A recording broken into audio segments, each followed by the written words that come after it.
أكبر.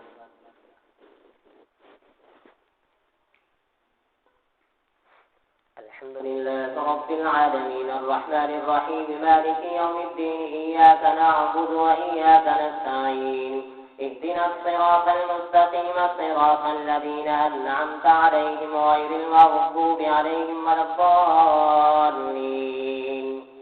يا أيها الذين آمنوا لا تقربوا الصلاة وأنتم سكارى حتى تعلموا ما تقولون ولا جنبا إلا عابري سبيل حتى تغتسلوا وإن كنتم مرضى أو على سفر أو جاء أحد منكم من الغائط أو لمستم النساء فلم تجدوا ماء فتيمموا صعيدا طيبا فامسحوا بوجوهكم وأيديكم إن الله كان عفوا غفورا.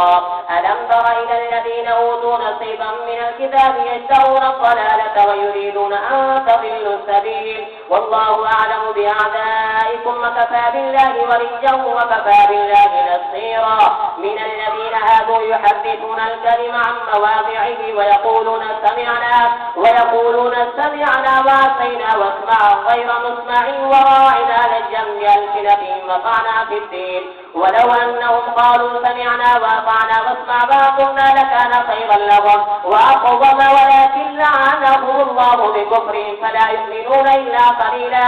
يا أيها الذين أوتوا الكتاب آمنوا بما نزلنا مصدقا لما معكم من قبل أن نطمس وجوها فنردها على أدبارها أو نلعنهم كما لعنا أصحاب السبت وكان أمر الله مفعولا. إن الله لا يغفر أن يشرك به ويغفر ما دون ذلك لمن يشاء ومن يشرك بالله فقد افترى إثما عظيما. ألم تر إلى الذين يزكون أنفسهم بل الله يزكي من يشاء ولا يظلمون فتيلا.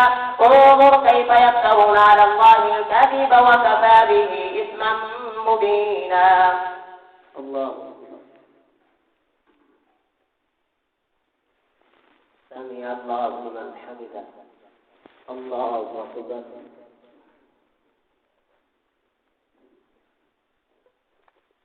الله أكبر. الله أكبر. الله أكبر.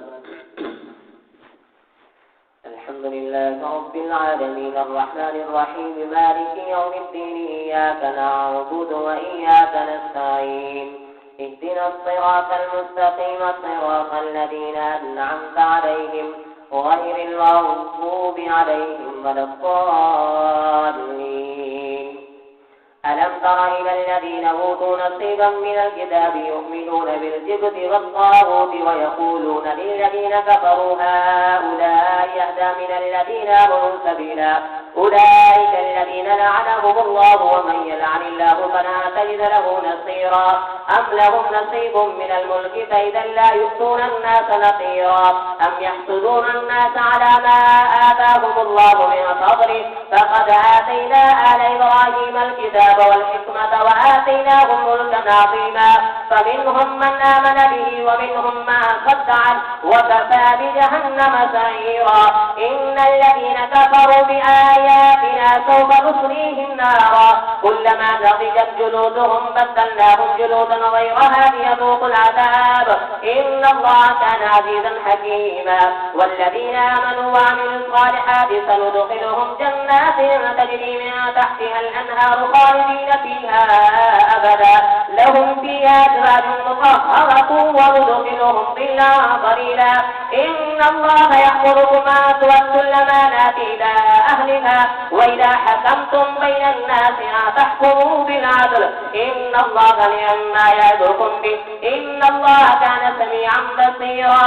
يا أيها الذين آمنوا أطيعوا الله وأطيعوا الرسول وأولي الأمر منكم فإن تنازعتم في شيء فردوه إلى الله والرسول إن كنتم تؤمنون بالله واليوم الآخر ذلك خير وأحسن تأويلا. الله